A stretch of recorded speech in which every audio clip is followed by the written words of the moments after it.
3.000 anos, 3 religiões dividindo o espaço sagrado. 2 povos em luta permanente.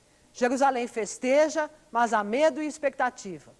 A jornalista Marilu Torres percorreu a Terra Santa e conta nesta reportagem como as 3 principais religiões do mundo tentam conviver em paz em Jerusalém.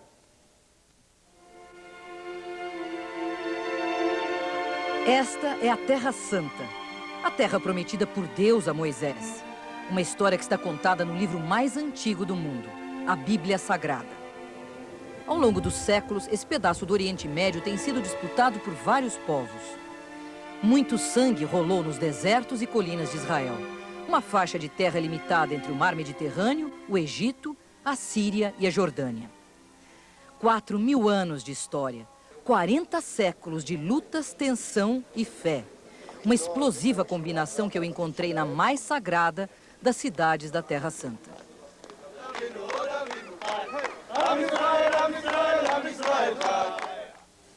Jerusalém, cidade santa, fundada pelo rei Davi 1000 anos antes de Cristo. Dizem que Davi fundou a cidade nesse lugar porque ele sentiu aqui a presença de Deus. Uma presença tão forte que permanece há 3.000 anos. O espírito religioso dessa cidade é tão grande que os próprios judeus afirmam que em Jerusalém até os ateus são místicos. As muralhas que ainda hoje cercam a cidade antiga foram construídas no século XVI, quando Jerusalém estava sob domínio turco. São quase 4 quilômetros de comprimento. Dentro das muralhas, em bairros vizinhos, se confundem sons e ecos de 3 religiões que acreditam num único Deus. O islamismo, o cristianismo e o judaísmo. Cada um dos lugares sagrados tem um representante de cada igreja e eu senti nitidamente que há disputas internas entre eles. Jerusalém passou a ser venerada pelos judeus quando o rei Davi trouxe para cá a Arca da Aliança, símbolo central da religiosidade judaica. Para os cristãos, a cidade é santa porque é o lugar onde Jesus morreu crucificado e aqui ressuscitou. Os muçulmanos consideram Jerusalém um lugar sagrado porque aqui o profeta Maomé teria subido aos céus. A Jerusalém dos tempos bíblicos está reproduzida nessa maquete construída num dos parques da cidade. É a Jerusalém dos tempos de Cristo que nós estamos vendo aqui. O início foi na aldeia de Siloé, um aglomerado de casas que pertencia aos cananeus. A cidade depois cresceu até a Torre de Davi. Nessa maquete dá para você ter uma ideia de como era o templo sagrado dos judeus. Construído por Salomão, filho de Davi, o templo foi destruído pelos romanos no ano 70 da era cristã, quando eles conquistaram a cidade.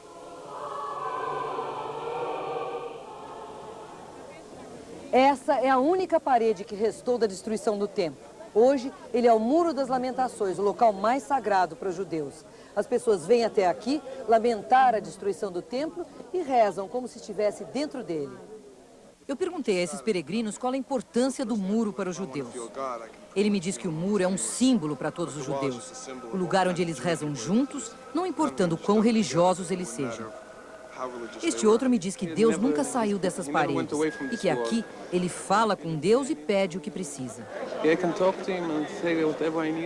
O espaço em frente ao muro está dividido como nas sinagogas. Os homens de um lado, as mulheres do outro, obedecendo a uma tradição milenar.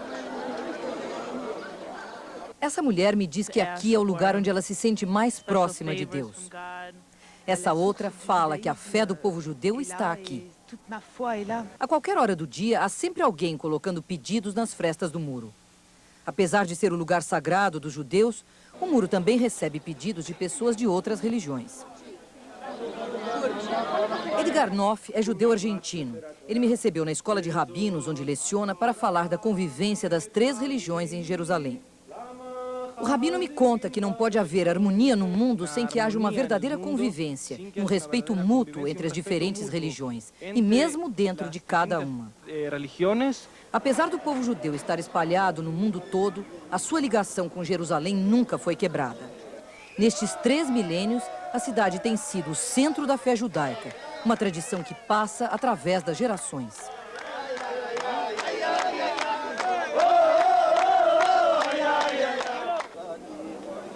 Para os 400.000 judeus que vivem em Jerusalém, o passado de 4.000 anos está vivo. Em cada esquina, de cada ponto que se olha a cidade, ou nas ruínas que se espalham por todos os lados, se revela um pouco de sua história e tradições religiosas. Tradições que atraem judeus de todos os cantos do planeta.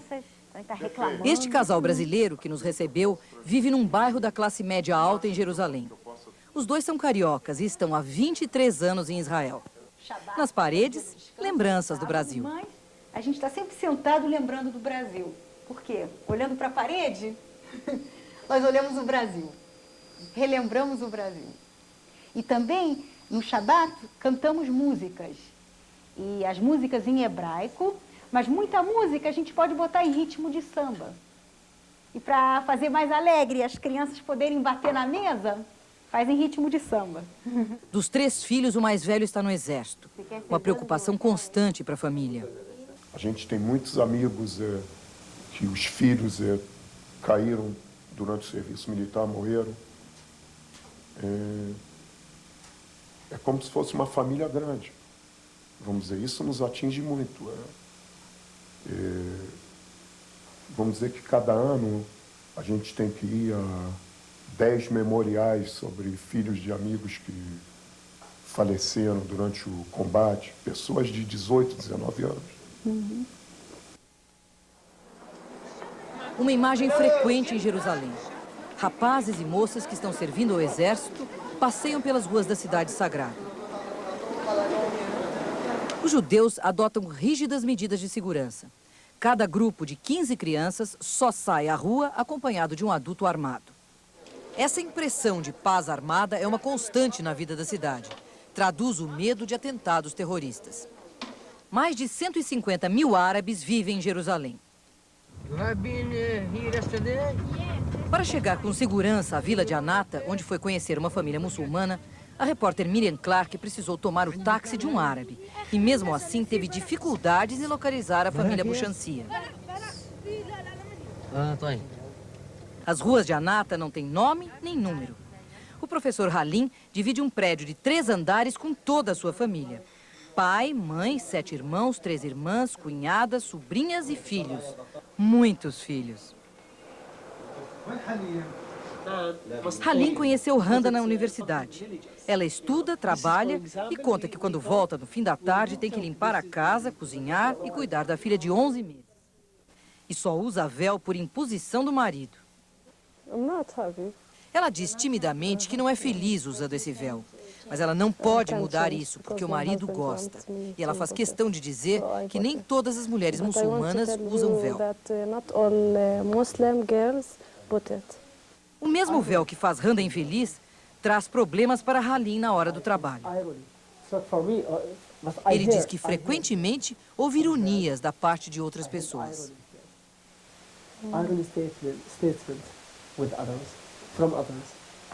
Das 8 portas construídas nas muralhas da antiga Jerusalém, a porta de Damasco é a mais pitoresca. Ela leva diretamente ao coração do bairro muçulmano, o exótico mercado árabe. Aqui se cruzam um vai e vem diário, árabes, judeus e cristãos. E em nenhum outro lugar eu senti tão forte a possibilidade de harmonia entre todos os povos. Daqui facilmente se escuta o chamado do muezim, convocando os fiéis à oração. Todo muçulmano reza 5 vezes ao dia voltado em direção a Meca. O islamismo é hoje a 2ª maior religião do mundo, com mais de 1 bilhão de adeptos. O profeta Maomé, criador do islamismo no século 7 da era cristã, é considerado pelos muçulmanos o enviado de Alá, seu único Deus. O Sheikh Maraish é consultor de Yasser Arafat para assuntos religiosos. Um homem muito ocupado. Entre um telefonema e outro, ele me disse que a palavra Islã significa paz. E não há como alguém estar em paz a menos que submeta suas ações a Deus Todo-Poderoso. O Domo da Rocha, também conhecida como Mesquita de Omar, é o único brilho dourado no cenário de pedras de Jerusalém. O Sheikh Maraish fez questão de me explicar por que esse lugar é sagrado para os muçulmanos.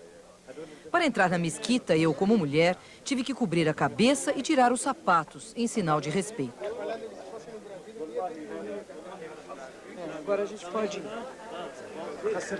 A mesquita está construída exatamente no lugar onde existia o templo sagrado dos judeus. Ela guarda em seu interior a rocha sagrada, onde o profeta Maomé subiu aos céus. Em 1948, por causa da Guerra da Independência, a cidade de Jerusalém ficou dividida em dois setores, oriental e ocidental. Deste lado era a Jordânia, deste lado Israel. Aqui no meio havia uma cerca de arame farpado e ninguém podia passar de um país ao outro. Isto durou 19 anos. Hoje, Israel tem barreiras nas estradas próximas aos territórios ocupados. E ainda existe um clima de tensão na cidade quando a gente cruza com esses jovens armados. Mesmo assim, me pareceu que Israel, aos poucos, tenta apagar os vestígios de suas guerras. Em julho de 1980, o Knesset, Parlamento de Israel, aprovou a Lei Básica de Jerusalém, que afirma que os lugares santos de todas as religiões não serão profanados. O livre acesso a eles será garantido e o governo se responsabilizará pelo desenvolvimento e bem-estar de seus habitantes. Da manjedoura ao Calvário, os caminhos de Jesus Cristo na Terra Santa. É o que você vai ver no próximo bloco.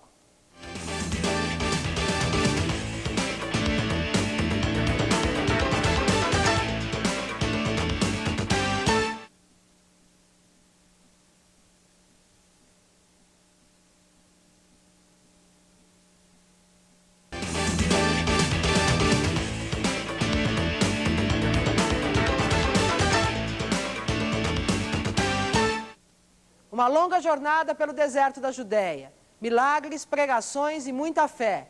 Jesus Cristo revolucionou seu tempo em apenas 3 anos. Mudou o mundo e hoje milhões de peregrinos visitam a Terra Santa para rezar nos lugares que ele percorreu.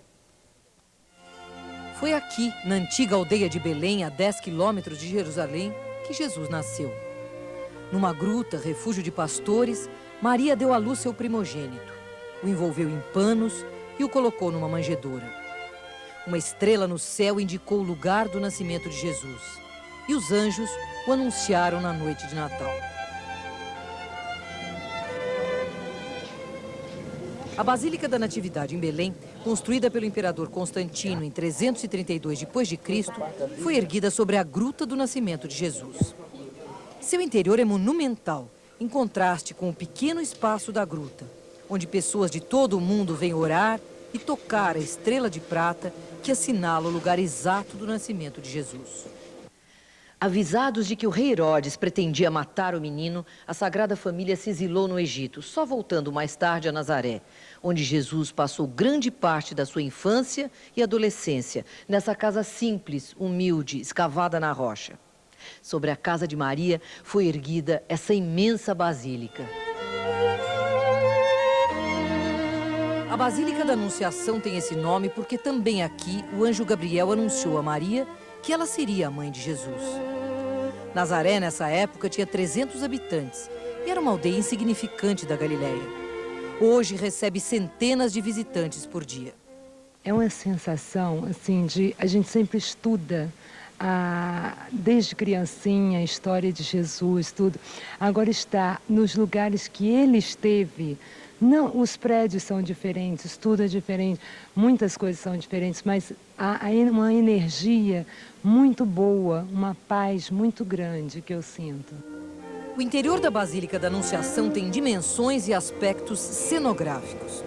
Vários países doaram os painéis que decoram as paredes laterais, cada um com sua interpretação da Virgem Maria.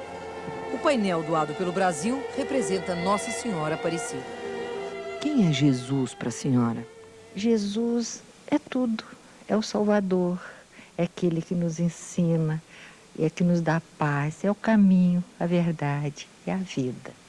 Nele eu resumo tudo, crer e viver. Os evangelhos de Lucas, João, Marcos e Mateus pouco falam da infância de Jesus de Nazaré. Percorrendo os lugares onde Jesus esteve, de repente eu me dei conta que não sabia muito sobre ele. E procurei um amigo, o jornalista Lourenço de Aféria, um leigo que estuda profundamente a vida de Jesus. Quem era, na verdade, o Jesus homem, deixando de lado a sua divindade? Foi uma figura seguramente controvertida, coerente, mas controvertida porque havia pessoas que não concordavam com ele, evidentemente. Ele foi condenado. E não concordavam com ele e ele obrigou, inclusive, a fugir em certas ocasiões. Agora, acontece o seguinte, ele revolucionou mesmo. A figura de Jesus revolucionou toda uma época e revolucionou o mundo. Ele dividiu a história do mundo em antes e depois de Cristo. Em apenas 3 anos de pregação, como é que ele conseguiu isso? Talvez menos de 3 anos. Talvez menos de 3 anos. É que ele falou ao coração das pessoas. E revolucionou toda uma mentalidade em relação a Deus. Antes, havia o povo prometido. Com o cristianismo, todos nós somos o povo prometido. O cristianismo, ele abre as asas sobre todos. E todos somos iguais, filhos de Deus. Toda essa região ao norte de Jerusalém, chamada Galileia, é o cenário onde Jesus viveu a maior parte da sua vida. Aqui ele ensaiou seus primeiros passos na vida pública, encontrou seus discípulos, fez seus primeiros milagres. Na Terra Santa, o passado está sempre presente. A aldeia de Caná, que assistiu ao primeiro milagre de Jesus, transformando água em vinho durante a festa de um casamento, permanece com o mesmo nome. Com esse milagre, Jesus consagrou a união matrimonial, fundamento da família. Às margens do lago Tiberíades, sob esse altar, está a pedra onde Jesus falou à multidão que o acompanhava sempre e de onde ordenou a multiplicação de pães e peixes para alimentá-los. Padre Joãozinho, do Sagrado Coração de Jesus, esteve pela primeira vez na Terra Santa como peregrino. E eu perguntei a ele o que mais o emocionou. Cada vez que eu leio a Bíblia, eu não consigo deixar de ver o Monte Tabor, de me sentir de novo navegando sobre as águas do mar de Tiberíades, o mar da Galileia. Eu, cada vez que escuto falar de Jesus na beira do mar da Galileia, agora já não vejo mais as areias brancas da minha terra, lá de Santa Catarina. Eu sempre imaginava Jesus caminhando na praia de Itapema, lá em Santa Catarina, o Camboriú, não é? E quando cheguei em Israel, eu vi que não tem areia branca, que é barranca de rio, porque o mar da Galileia é de água doce, é praticamente um lago, e aliás nem tão grande. Mar para mim é um lugar onde eu não poderia ver a outra margem. O mar da Galileia, se avista a outra margem, tranquilamente é um lago, né?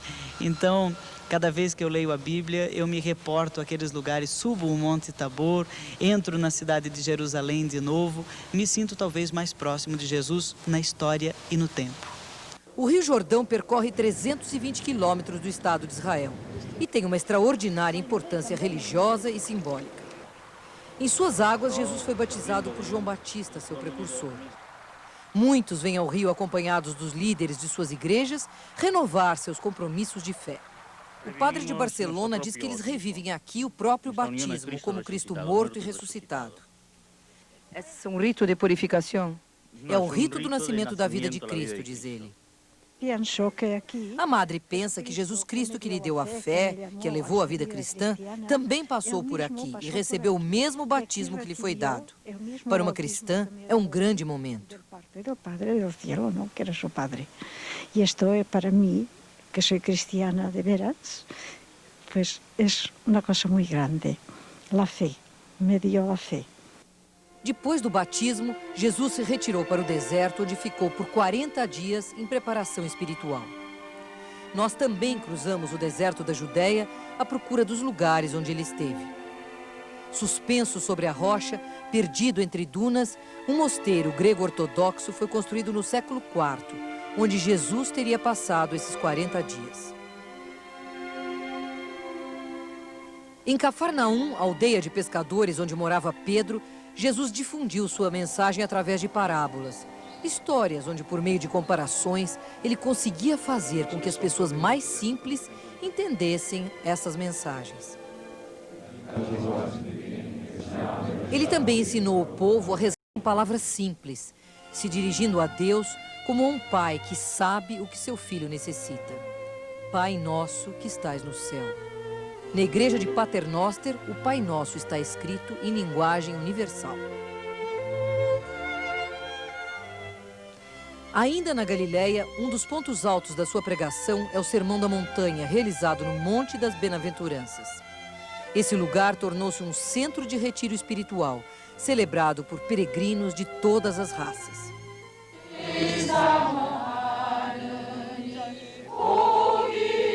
O Monte Tabor foi o lugar onde Jesus mostrou aos seus discípulos sua identidade divina. Aqui, ele decidiu ir para Jerusalém e passar a última semana de sua vida terrena, cumprindo assim a vontade do Pai.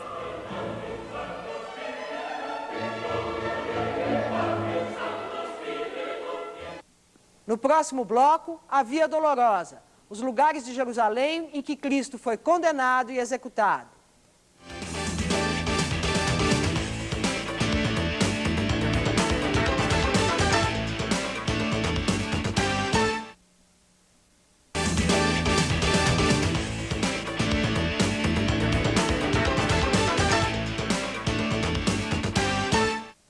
Jerusalém foi o cenário dos últimos dias de Jesus Cristo entre os homens. A repórter Marilu Torres fez todo o percurso de Jesus, do flagelo ao Calvário e do Calvário à ressurreição. Jesus de Nazaré exerceu atividade pública por 3 anos. Não deixou obra escrita e o mistério da sua permanência nesses 20 séculos não é explicada nem por historiadores, nem por teólogos, nem por ateus. Condenado, ele morreu crucificado em Jerusalém, acusado de magia, desrespeito, falsas promessas, blasfêmia contra Deus. E tudo aconteceu muito rapidamente. Em apenas uma semana, as profecias se concretizaram. Era a semana da Páscoa, a última semana que Jesus passaria em Jerusalém. E ele sabia disso. Claro que eu sabia, havia já predito 3 vezes. E já em Jericó dizia aos apóstolos: olhem que eu vou subir a Jerusalém agora, e o Filho do Homem, o título que ele se apropriou muitas vezes de Daniel, e o Filho do Homem será açoitado, será insultado, será perseguido, será crucificado. Depois da ressurreição, então falarão disso tudo. Apesar das muitas modificações por que passou, Jerusalém conserva cada um dos lugares onde Jesus esteve naquela última semana. Para me levar até eles, eu convidei Frei Pascoal, italiano de Bérgamo, que trabalhou durante 20 anos no Brasil e hoje acompanha grupos de peregrinos à Terra Santa. Ele me contou que Jesus veio a pé da Galileia, atravessando o deserto. Chamado a Betânia, ressuscitou seu amigo Lázaro. Ainda hoje é possível ter uma ideia de como era um túmulo daquela época. Depois, chegou à aldeia de Betfagé, já bem próxima a Jerusalém. Era o domingo anterior à Páscoa. Aqui deu uma solene entrada para dizer efetivamente quem ele era. E saiu deste lugar que se chama Betfagé e mandou buscar o jumentinho, aquilo que nós celebramos no Dia dos Ramos. A igreja de Betfagé comemora a entrada de Jesus em Jerusalém, aclamado pelo povo que dizia: bendito aquele que vem em nome do Senhor. Por essa porta, Jesus entrou na cidade no domingo de Ramos. Depois da sua morte, ela foi lacrada e só se abrirá para o Messias esperado pelos judeus. O Jardim das Oliveiras, em frente às muralhas da cidade, era o ponto de parada de Jesus quando vinha a Jerusalém. A pequena capela Dominus Flevit quer dizer o Senhor chorou. Tem a cúpula construída em forma de uma lágrima. Aqui, segundo o Evangelho de Lucas, Jesus teria chorado olhando Jerusalém. Não restará pedra sobre pedra, porque não reconheceste a oportunidade que Deus te deu.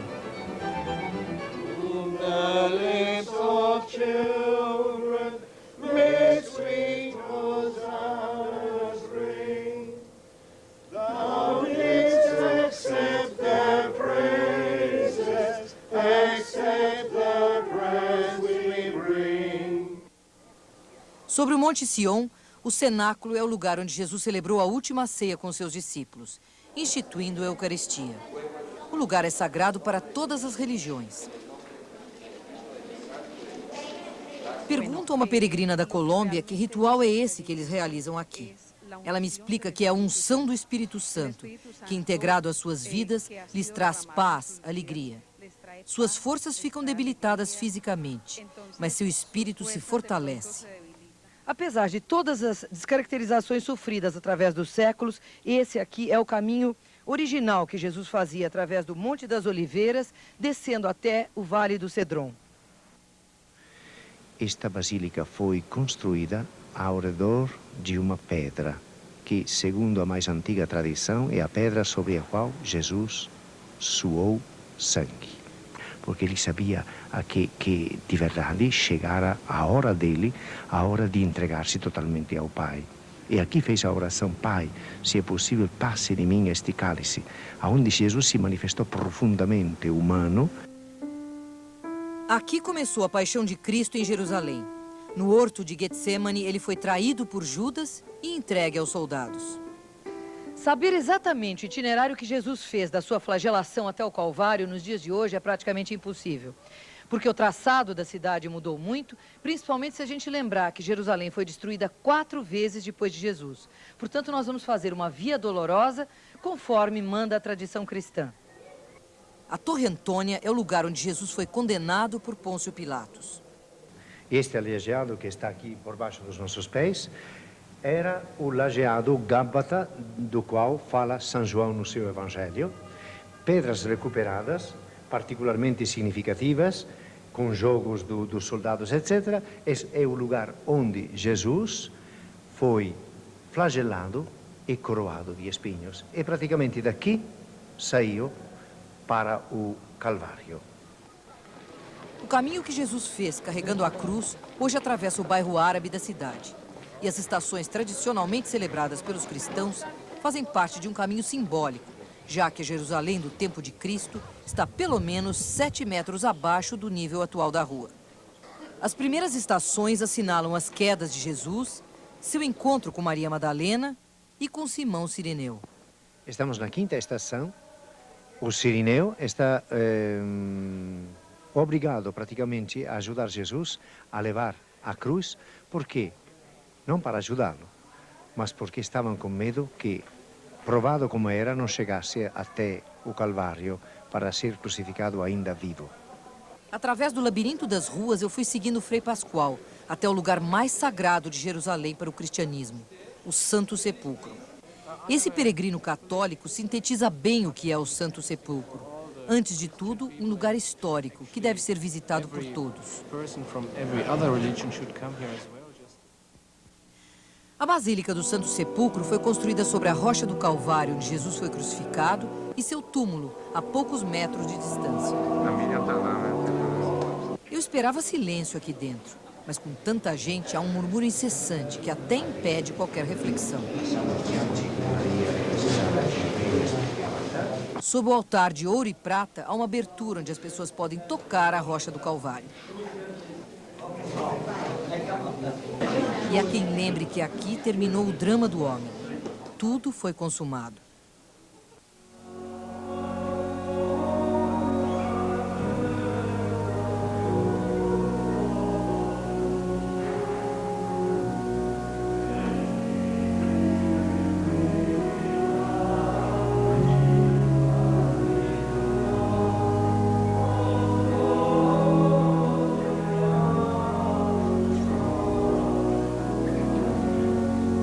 O Santo Sepulcro fica a poucos metros da rocha do Calvário.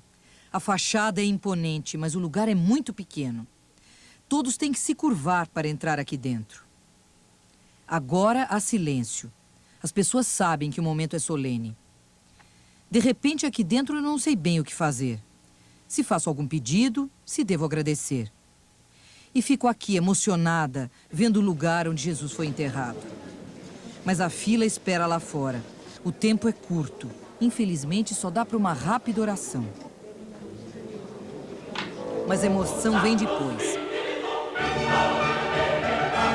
Aqueles que acreditam nele sabem que ele subiu aos céus e deixou aos seus apóstolos a missão de divulgar a sua mensagem de amor. Esse foi o começo do cristianismo.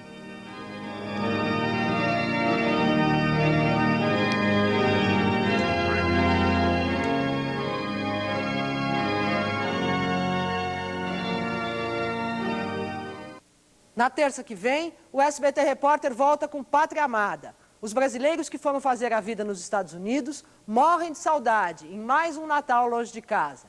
Para nós que estamos aqui, bom Natal. Até lá, uma boa noite.